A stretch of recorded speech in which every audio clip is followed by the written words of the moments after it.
Hello दोस्तों, welcome to investment planning services. आज हम बेस्ट बैलेंस एडवांटेज फंड 2024 के लिए डिस्कस करेंगे। मैंने 5 म्यूचुअल फंड को कैटेगराइज किया है बैलेंस एडवांटेज कैटेगरी में कि ये 5 म्यूचुअल फंड में अगर 2024 में आप इन्वेस्ट करते हैं तो ये आपको अच्छा रिस्पांस दे सकते हैं, अच्छा रिटर्न आपको दे सकते हैं। इससे पहले मैं स्टार्ट करूँ, आप चैनल को लाइक करें, सब्सक्राइब करें। बात करते हैं बैलेंस एडवांटेज फंड होते क्या हैं। तो बैलेंस एडवांटेज फंड ही डायनामिक एसेट एलोकेशन फंड भी इनको बोलते हैं। तो ये मोस्टली क्या होते हैं कि ये डेब्ट और इक्विटी में आपके पैसों को इन्वेस्ट करते हैं और डेब्ट और इक्विटी पे इनको पूरा छूट रहती है कि आप ये किस टाइप से डेट का कितना एक्सपोजर रखना चाहते हैं, इक्विटी पे कितना ये इन्वेस्ट करना चाहते हैं। तो जब मार्केट काफ़ी अप होती है तो ये डेट पे आपका इन्वेस्टमेंट बढ़ा देते हैं और इक्विटी पे अपना एक्सपोजर कम कर देते हैं। वही जब मार्केट डाउन जाती है तो ये इक्विटी पे इन्वेस्टमेंट बढ़ा देते हैं और डेट पे इन्वेस्टमेंट कम कर देते हैं, जिसकी वजह से क्या होता है कि ये मार्केट में फ्लक्चुएशन कम शो करता है। तो ये थोड़ा सा लेस वोलाटाइल होता है और ये आपको सेफेस्ट कैटेगरी में रिटर्न आ जाते हैं, क्योंकि यहाँ पर डेट का एक अच्छा खासा एलोकेशन होता है। ये टाइम टू टाइम चेंज होता रहता है। तो आप फिक्स नहीं कह सकते कि कोई फंड मैनेजर 40% डेट में रखेगा, 60% इक्विटी में रखेगा। हो सकता है वो 50% भी कर ले। इसीलिए इसका नाम है डायनामिक एसेट एलोकेशन। वो डिपेंड करता है मार्केट की कंडीशन पे।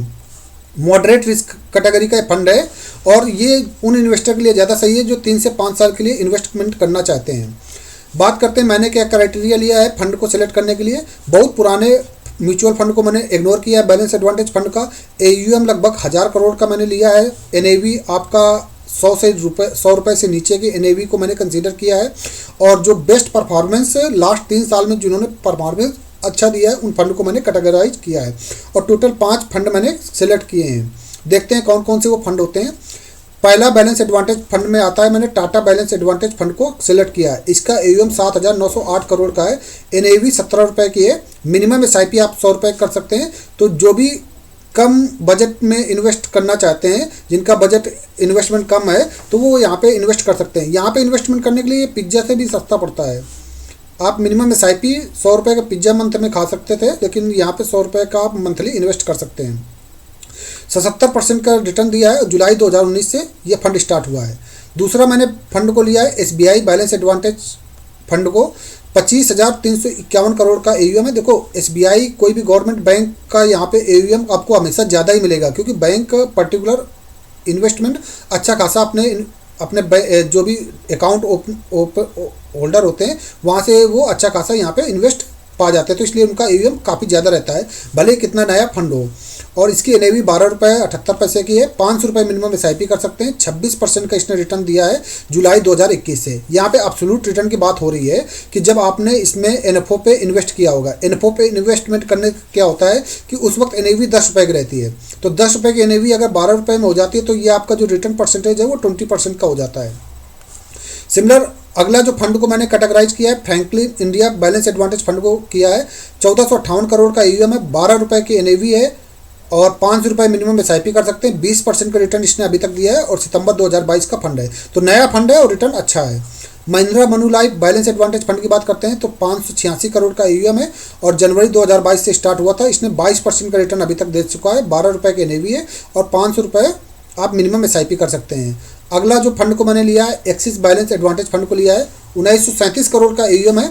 17 रुपये की NAV है और 100 रुपये मिनिमम SIP कर सकते हैं और इसने 70% का रिटर्न दिया है जुलाई 2017 से।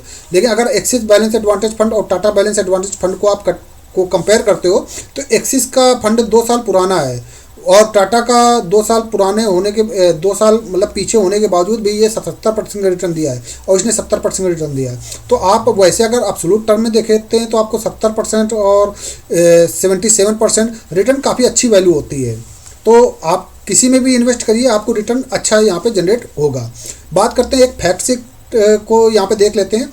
ICICI prudential balance advantage category के फंड को मैं डिस्कस करते हैं। इसकी फैक्ट शीट में क्लियरली देखते हैं कि इसका रिटर्न काफ़ी अच्छा रहा है कंपेयर टू अपने बाकी कैटेगरी के फंड से।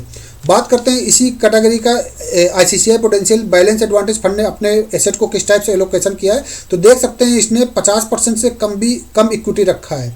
बॉन्ड्स पे इसने 22% का इन्वेस्ट कर रखा है। बाकी 30% की कैश होल्डिंग कर रखा है, क्योंकि मार्केट इस वक्त काफ़ी ऊपर है।